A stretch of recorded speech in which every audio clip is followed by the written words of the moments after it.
I just had the experience of reading about my own death. Oh my. So it's on my mind, more Well, than usual. I'm going to ask you a question about it today. Okay, good. It's a perfect introduction to my memoirs. Thank you both for entertaining me. Please. Okay. In somewhat of a surprise, Ron Paul won the strawman poll at CPAC last week. He has said about the United States foreign policy, "I believe our founding fathers had it right when they argued for peace and commerce between nations and against entangling political and military alliances. In other words, non-interventionism." And one of your heroes, Thomas Jefferson, insisted on entangling alliances with no one. How would you respond now to Jefferson and Paul, and do you think Jefferson would have a different stance if he were alive today? No, I'm with Jefferson on that, though not with Mr. Paul, or what I imagine his interpretation of that would be, because Jefferson was anything but an isolationist. Jefferson actually believed the United States should be an empire. It didn't have the connotations it does then. Doubled the size of the United States by dealing with the French. Would have made Cuba part of the US along with Florida. Hoped for that to happen one day. Don't know what Mr. Paul would have said about that. Let's take a present case. And what could be nicer for all concerned than for us to have a free trade agreement with the good people of Persia? Great civilization. Incomparable, actually. Tremendous resources, highly intelligent people, completely locked out of the world by a fetid theocracy that won't allow normal relations to be resumed really with any country, not just the United States, because of its ideology, because it would rather go for a warfare policy, bankrupt its people, leave them open to the next catastrophic earthquake, which is going to be in Tehran, does nothing to earthquake-proof the country, builds nuclear facilities underground, makes irrational attacks on what I would call, there's no need for the prefix Western, civilization. Made them every kind of offer we can. Come back into the fold. President Obama even said he wants the Islamic Republic back into the fold, which I don't think is possible. It's because it's an Islamic Republic that it's out of the fold. So what does Ron Paul say about that? I bet you he says President Obama joins the drumbeat for war, which of course he isn't doing. This is not a choice that we have conditioned. So just to take the most salient example I can think of from the front pages, it means that what Ron Paul says is essentially empty. You hear often from critics of our involvement in Iraq and Afghanistan that even if our cause is just, they can't bring themselves to trust the U.S. government's track record in intervening in the affairs of other states. Yes. Do you think that's a fair worry to have? Yeah, I have to say in some ways I do think that, because the United States has a tendency to think short-term. A huge number of its citizens don't have really much interest in the rest of the world. Would rather talk about an exit strategy before there's even been an entrance strategy. A lot of Americans don't study foreign languages or foreign cultures at all. I shouldn't even call them foreign, international. It will take me several lifetimes to get over the ineptitude of the intervention in Iraq, especially given how much time we did have to think about it. We knew it was in our future. I blame myself in part because I knew some of the people who were advocating the overthrow of Saddam Hussein. And when I went to talk to them, people like Paul Wolfowitz, very intelligent people, I would say things like, we're not going to let the Turks come into northern Iraq, are we? As they demanded that we do as price of a northern front. We're not going to sell out the aspirations of the Iraqi Kurds for self-determination in order to just reproduce a Sunni minority regime. Got quite good answers to all that.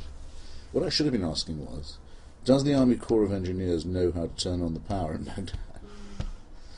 But I didn't think that was my job. I thought my job was, so to say, ideological, matters of principle, things of this sort. It would seem to be insulting to ask someone at the Defense Department, have we brought enough bottled water? Right. Well, I should have been asking that.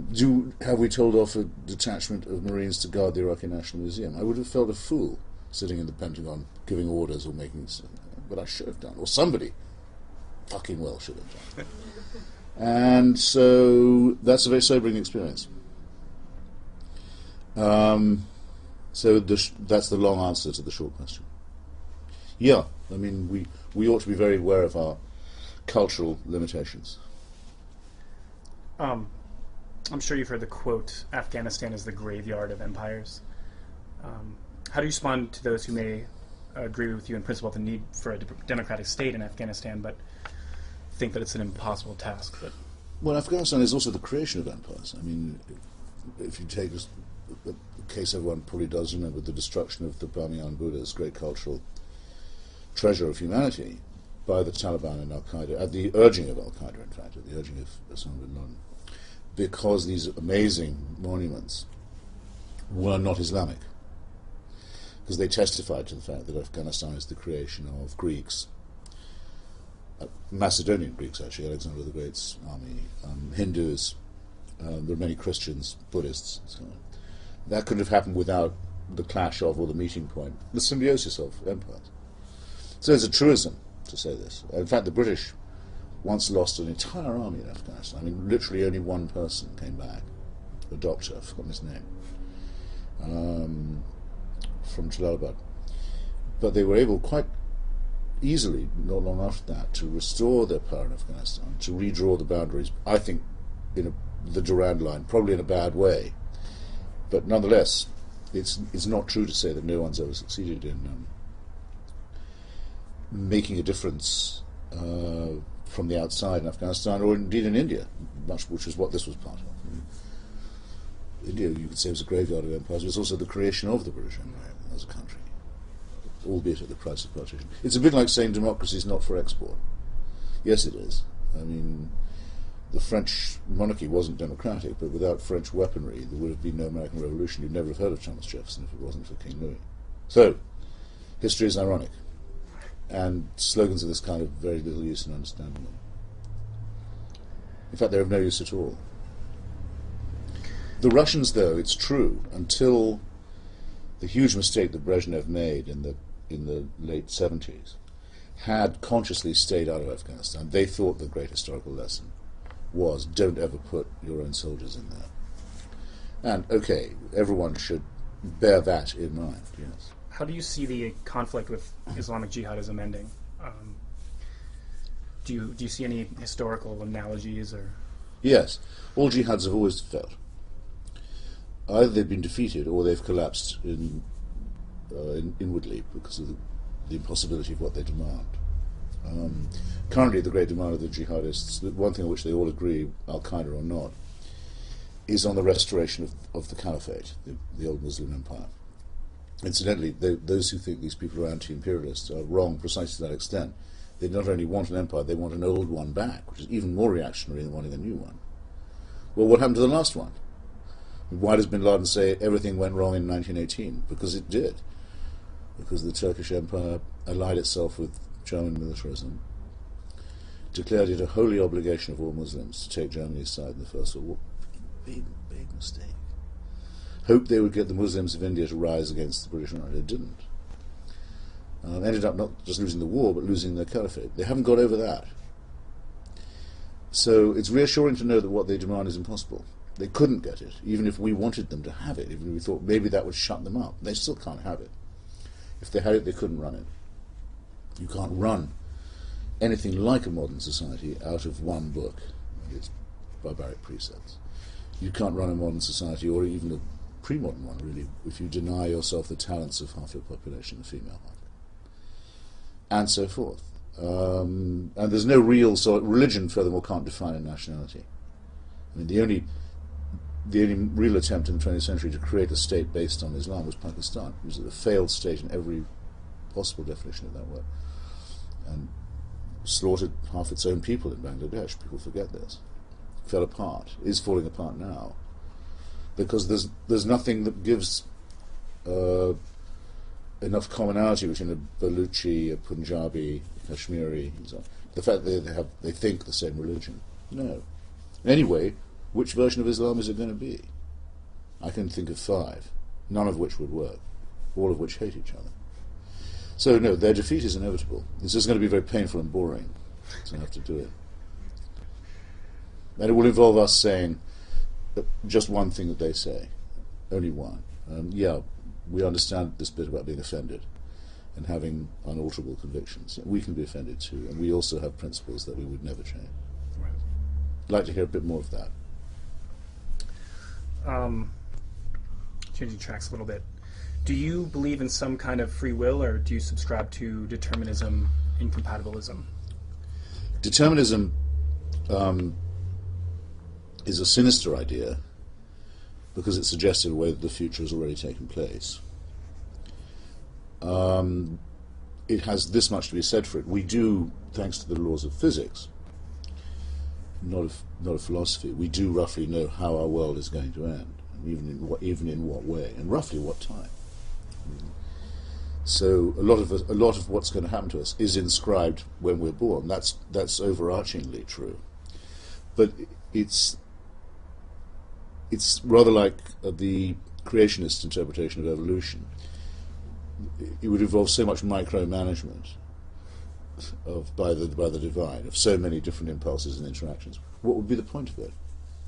It wouldn't be a plan at all. It would just be an attempted superimposition of chaos. So when I'm asked, I say I naturally believe in free will because I think we have no choice. At least I know that the irony there is an irony, and it's partly at my expense. But those who say no, of course we have free will, the boss says we have to have it. Well, not even being ironic, barely even literal. It's just stupid. So, of course we have free will. It's a gift. It's compulsory. You can't not have it. Well, that's what Jeremy Bentham called nonsense on stilts. I'm going to read you a quote from Ernest Becker's Denial of Death. Yes. The idea of death, the fear of it, haunts the human animal like nothing else. It is a mainspring of human activity, designed largely to avoid the fatality of death, to overcome it by denying it in some way that is... Excuse me, can that be fatality? Must be finality. Unless it's a tautology. Death is fatal by definition. The fatality of death. I think it must be finality.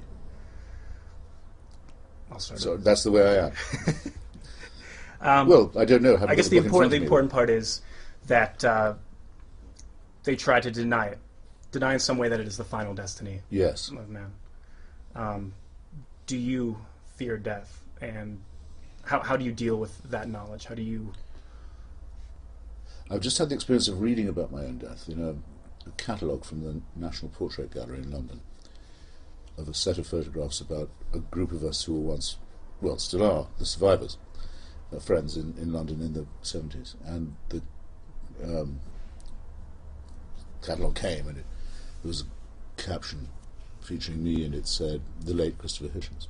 And I thought, well, there is a few words in print that will one day certainly be true, but for now I'm not late, mate. So, and I've even worked out how it happened. A good friend of mine named Pat Kavanagh, she was the wife of the novelist Julian Barnes from the Literary Agent, died while the thing was going to press. So they hastily put in the late against her name, and it was the next page, and they put it against mine instead. But her husband, Julian Barnes, had just published a wonderful book called Nothing to be Frightened of, long meditation on death itself, and his wife had just died of brain cancer. So, and on the day I saw this catalogue, I just had his answer to my letter of condolence. So they offered to pulp all the copies, but I said, no, I want at least a dozen of them. And, by the way, I also have a perfect opening paragraph now for my memoirs. Right. So, you see, one can be positive about these things. The way I think about it is this. I think it's actually T.E. Lawrence who says this, that many men would take the death sentence that's offered to them by fate easily in preference to the life sentence that could be offered with the other hand. In other words, if you think, hell, here's this party, I'm at it, it's a good party, and at some point someone's going to tap me on the shoulder and say, not that I have to leave, that would be bad enough, but the party's going to go on without you. That's the bad bit. It's the newspaper that comes out the day after that I won't read, that's all. But then, nobody doesn't have that. But then picture the opposite. You're tapped on the shoulder, say, great party, yeah, I'm having a great time. Well, you can't leave. You have to stay. And it's going on forever. No, you then know right away. Don't be silly. it wouldn't. It's not even something you should or would subconsciously desire to happen. The idea of being dead and then resurrected seems therefore rather pointless. I mean, why die at all? Why? What's the point of inflicting that on you? What? Of course you have to die. Why? Oh, so you can have eternal life. Oh, I see. Really, this really is child's play, I think, in the literal sense. It's designed to both frighten children and impress them, perhaps console them. But all of these things are fables for people with childlike brains. That kind of touches on the next question, which is, there are some scientists who say that aging is a disease that can eventually be cured. They believe that humankind can conquer death. And I guess you've already answered this, but the possibility of living forever, would that be something that would interest you? Even if it weren't under a celestial dictator, if you've said maybe just this party that you enjoy, perhaps on this earth. I'm sure, well, we already know, it's happened in my own lifetime, that the advance of death can be fended off somewhat and palliated, but there's no possibility that it could be abolished. In any case, suppose that were to be true, even to a limited extent, it's not going to save the planet from heating up and not for whatever reason you think it's happening. I know in any case, because of the temperature of the surface of the sun, I know this from Lawrence Krauss, who's the greatest physicist on the subject, that within measurable time the Earth's surface will be the same, that temperature will be the same as that of Venus. In other words, too hot to support life. And we know other things about the system, and we know now that ever since the first instant of the Big Bang, every second a star the size of our sun is blown up, and while we've been talking it's happened to hundreds of such, so it's all nonsense to talk about eternal life. It would be more persuasive in a way if people could think of a good idea of heaven, but it's very funny that they haven't, unless it's a replication of obvious frustrations and conquest of those on earth, as in the Muslim case. But the Christians, for example, have never been able to produce a cogent idea of paradise. That must tell you something. They only do hell convincingly. You've written that the pleasures and rewards of the intellect are inseparable from angst, uncertainty, conflict, and even despair. This seems paradoxical. Everything you love about civilization springs out of a brain that you've criticized as being poorly engineered. Yes. Our adrenal glands are too big and our prefrontal lobes are too small. Penis is too capricious. All that. As we learn more and more about the brain and how to manipulate it, would you be interested in being the architect of your own evolution? In other words, would you, if possible, change or control the outdated reptilian parts of your brain? Not if they'd take away the angst. No. I wouldn't. I mean, sometimes Buddhists, as well as monotheists, will say to you, well, if you'd only accept, there'd be bliss and nirvana and end to pain and strife. And I say, well, I don't believe you could supply that at all. But if you did, I don't want it. What you offer is not worth having.